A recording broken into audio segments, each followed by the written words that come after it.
প্রবাসী স্বামীকে রেখে বাপের বাড়িতে এসে অন্য একটা ছেলের সাথে কথা বলতে গিয়ে সম্পর্ক হয়ে যায়। এক পর্যায়ে আমি তাকে বিয়ে করে ফেলি।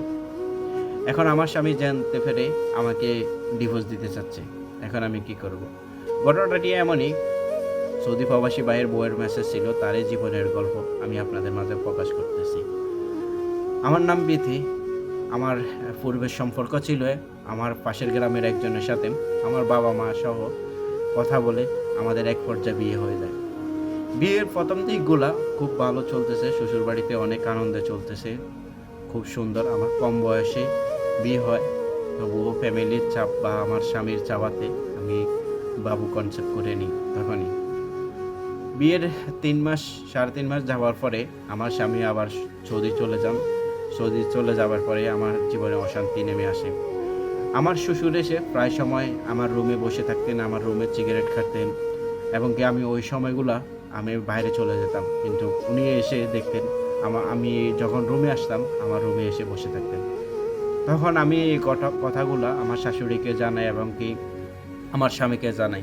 আমার স্বামী এগুলা নিয়ে আমাকে তর্ক-বিতর্ক করেন, বলতেছে এগুলা নিয়ে আমাকে কখনো আমার সাড়া দেন না।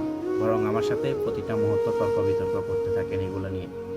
এক পর্যায়ে আমি এই ঘটনাটা আমার পরিবারকে জানাই। আমার পরিবারকে জানানোর পরে আমার পরিবার আমাকে ওই বাড়ি থেকে নিয়ে আসে। নিয়ে আসার পরে আমার স্বামী আমার সাথে যোগাযোগ করতেছিল। ভালো একটা সম্পর্ক ছিল বা সে আসবে, আমি আমার বাপের বাড়িতে থাকবো, তিনি আমার খরচাও সবকিছু বহন করতেছেন। মাঝে মধ্যে উনি আমাকে প্রচুর প্রেশার করতেন বা রাগারাগি করতেন। ফ্যামিলিগত নিয়ে আমি ওই বাড়িতে যাওয়া নিয়ে, আমার শ্বশুর বাড়িতে। তখন আমি আস্তে, আস্তে ধীরে, ধীরে ফোনে এক ছেলের সাথে কথা বলতে থাকি। কথা বলা শুরু হয়, ফ্রেন্ডশিপ হয়। ফ্রেন্ডশিপের পর্যায়ে তিনিও একজন সৌদি প্রবাসী। তার সাথে কথা বলি। কথা বলতে, বলতে আমাদের এদিকে প্রায় ২ বছর চলে যান। ২ বছর পরে উনি সৌদি থেকে আসেন। আসার পরে আমাদের সম্পর্কটা অনেক ভালো ছিল, কথা বলতেছে। উনি হঠাৎ এক পর্যায়ে আমাকে বিয়ের প্রস্তাব দিয়ে বিয়ের জন্য প্রেশার দিচ্ছেন। আমি জানি না তার বাড়িতে আদৌ তার সংসারে স্বামী বা স্ত্রী আছে কিনা, বাচ্চা সন্তান আছে কিনা, কিন্তু তিনি বলতেছে তার কোনো কিছুই নেই।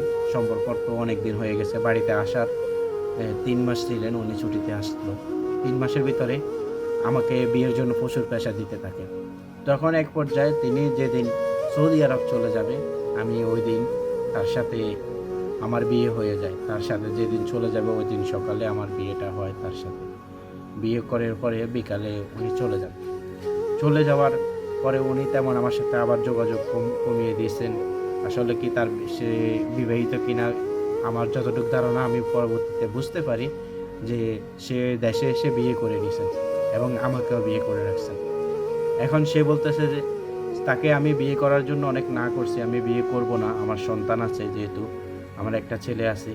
আমি বিয়ে করতে চাই নাই।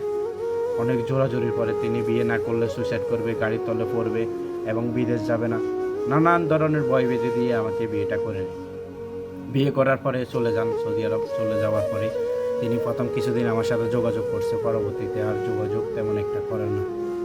প্রতিটা মুহূর্ত আমাকে ফ্যামিলিভাবে প্রেশার দিতে থাকে। এরই মাঝে ৩ মাস পরে আমার স্বামী আসে। আমার স্বামী আসে। আসার পরে ঘটনাটা আমার স্বামীকে আমি বলি, এভাবে, এভাবে আমার জীবনে একটা সমস্যা হয়ে গেছে। এই সমস্যাটা হওয়ার পরে আমার স্বামী আমাকে ডিভোর্স দেওয়ার জন্য প্রতিটা মুহূর্ত প্রেশার দিতেছে। আমি জীবনে অনেক বড় ভুল করছি। কারণ আমার স্বামী থাকা অবস্থায় আমি আরেকজনকে বিয়ে করছি। এটা হয়তোবা আমি তার সাথে কিছুই করিনি, কিন্তু এখন কাউকে বিশ্বাস করাতে পারতেছি না। এখন আমি কি করব? এখনো আদৌ এই জীবনের গল্প পুরো শেষ হয় নাই। এখনো